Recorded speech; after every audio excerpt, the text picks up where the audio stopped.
Bismillahirrahmanirrahim. Assalamualaikum warahmatullahi wabarakatuh.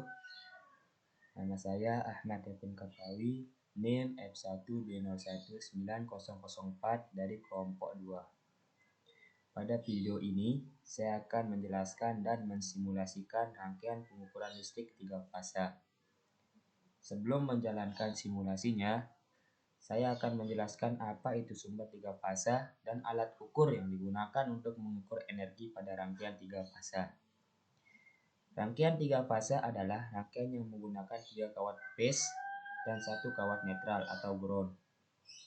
Alat ukur yang digunakan untuk mengukur energi listrik pada rangkaian 3 fasa ini yaitu kWh meter 3 fasa. Secara umum, kWh meter 3 fasa ini memiliki 2 kumparan, yaitu kumparan arus dan kumparan tegangan. Kedua kumparan ini dililitkan pada sebuah kerangka logam dengan desain khusus melengkapi 2 rangkaian magnet. Kerangka ini atau kumparan ini telah dililitkan pada sebuah kerangka logam yang telah didesain khusus untuk melengkapi 2 rangkaian magnet. Lalu, sebuah piringan aluminium diletakkan tepat di atas kumparan arus ini sehingga menyebabkan arus ini mengalir ke dalam piringan tersebut. Kemudian pada kumparan arus tersebut akan dihasilkan flux magnet atau bisa dikatakan sebagai flux 1. Begitupun pada kumparan tegangan juga akan dihasilkan flux magnet yaitu atau bisa dikatakan flux 2. Karena tegangan ini bersifat induktor, maka flux 1 akan tertinggal dari flux 2 sebesar 900 phase atau 900 fase. Perbedaan fase ini antara flux 1 dan flux 2 akan menyebabkan momen gerak pada piringan aluminium sehingga menyebabkannya berputar.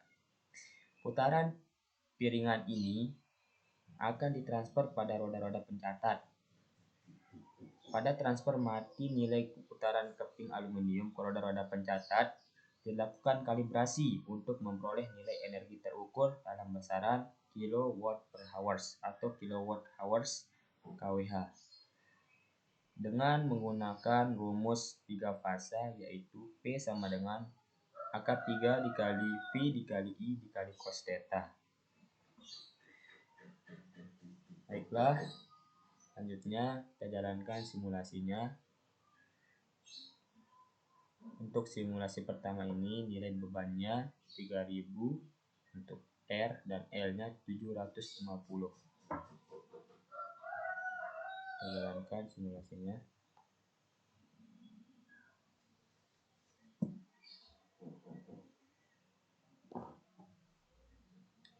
Tunggu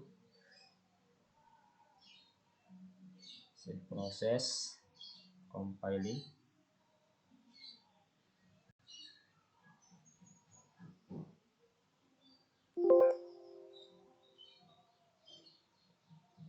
Nah, ini data yang dihasilkan. Kita catat. Maaf, ini lupa saya ganti. Lihat. Ini yang pertama tadi datanya 3000 dan 750.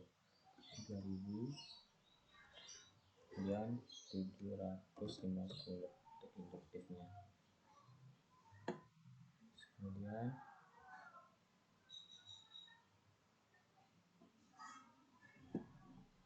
kita hapus untuk kelas B-nya.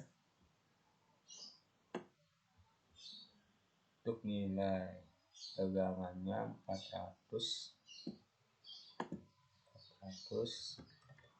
Kemudian untuk nilai arusnya sebesar 4,463. 4,463. Untuk daya aktifnya sebesar 3850.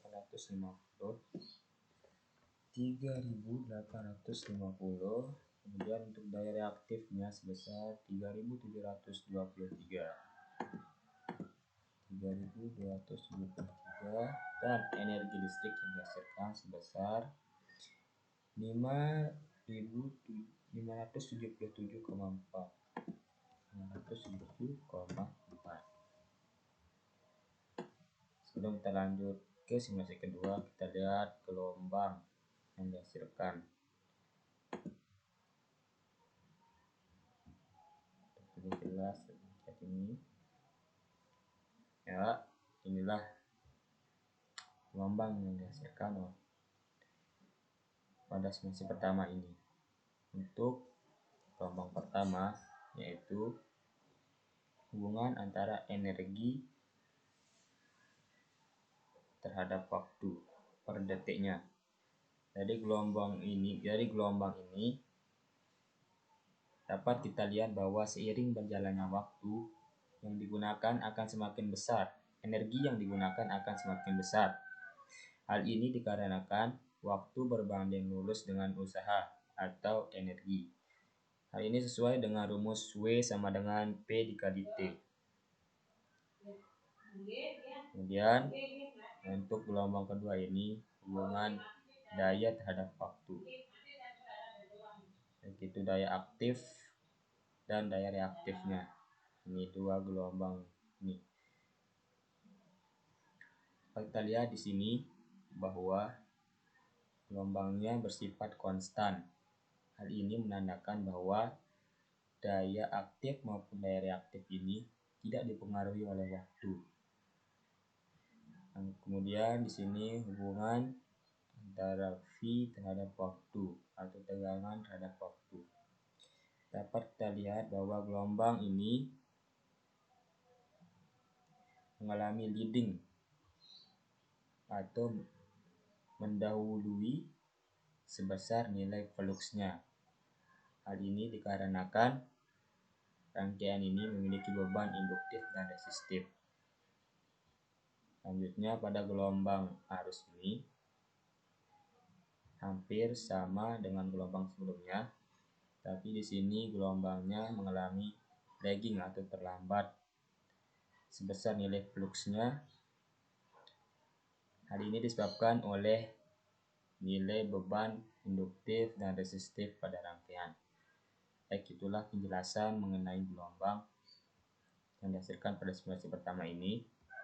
Kita lanjutkan pada simulasi kedua dengan mengubah nilai beban sesuai dengan tabel ini. Beban yang kedua 3100, 3100 dan 760.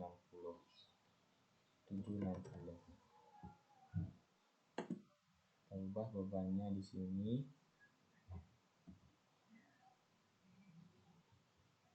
Salah. Maaf.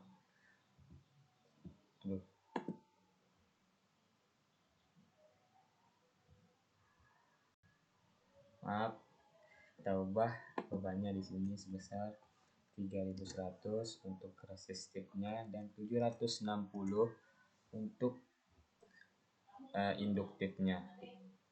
Kita apply, kemudian kita jalankan simulasinya. Data yang dihasilkan sebagai berikut.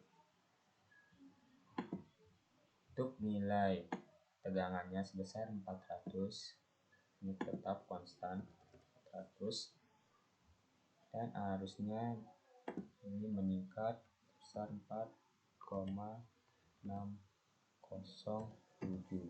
Kemudian daya aktifnya sebesar 3992, 3992. Kemudian untuk daya reaktifnya sebesar 3825, 3825, dan energi listrik yang dihasilkan untuk simulasi kedua ini adalah 598,6. 598,6. Kemudian kita akan melihat gelombangnya.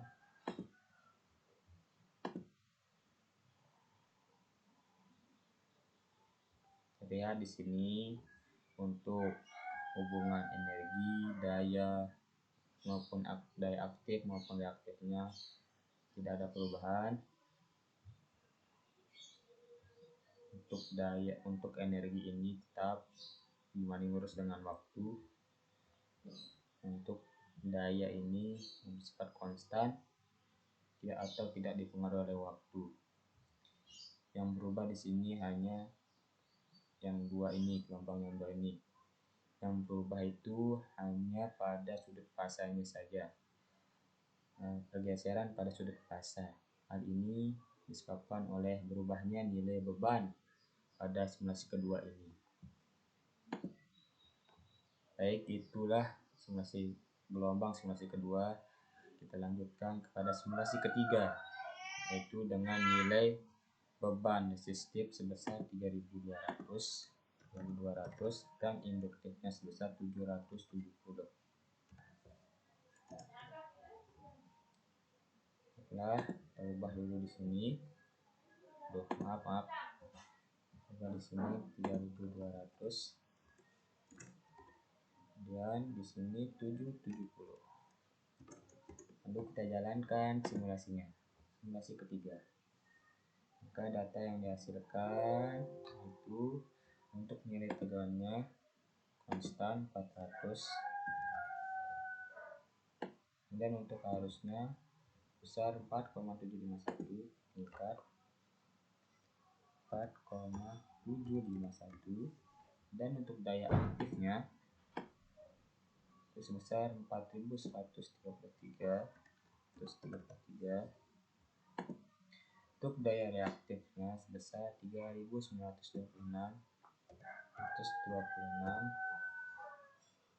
dan energi listrik yang dihasilkan sebesar 619,9. Untuk grafiknya atau untuk skop gelombangnya sama seperti yang tadi, cuma berubah pada gelombang V dan I-nya. Untuk nilai sudut fasanya saja mengalami pergeseran karena perubahan pada beban resistif dan induktifnya. Kita lanjutkan untuk simulasi keempat dengan nilai beban resistif 3300 dan induktif 780. Apply, jalankan simulasinya.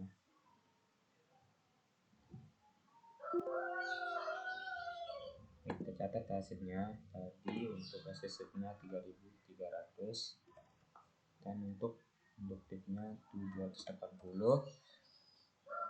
Maka yang dihasilkan tegangannya tetap konstan 400, kemudian arusnya meningkat jadi 4,894, dan untuk daya aktifnya besar 4274, daya reaktifnya 4028, dan energi listrik yang dihasilkan 641.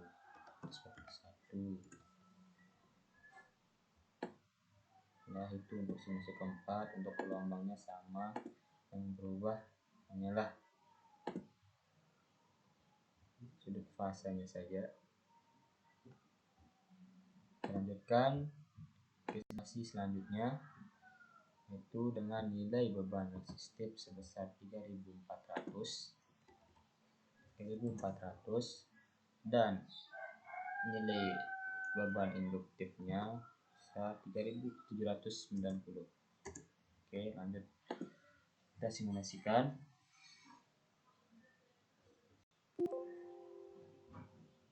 Maka dihasilkan ini untuk resistifnya 3400 dan induktifnya 790. Hasilkan data untuk tegangannya tetap konstan 400, harusnya meningkat menjadi 5,038. Untuk daya aktifnya meningkat menjadi 4416. Untuk reaktifnya menjadi 4129. Untuk energi listriknya meningkat menjadi 662,2. Nah, ini untuk simulasi kelima. Untuk simulasi keenam dengan nilai resistif 3500 dan induktif 800,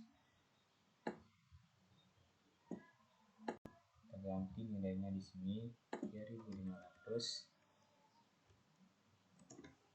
dan induktifnya menjadi 800. Kita jalankan simulasinya dengan data yang dihasilkan.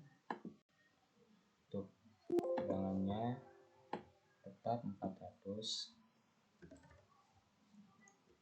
dan untuk arusnya besar 5,182. Daya aktifnya sebesar 4557, reaktifnya sebesar 4231. Energi yang dihasilkan sebesar 683,3.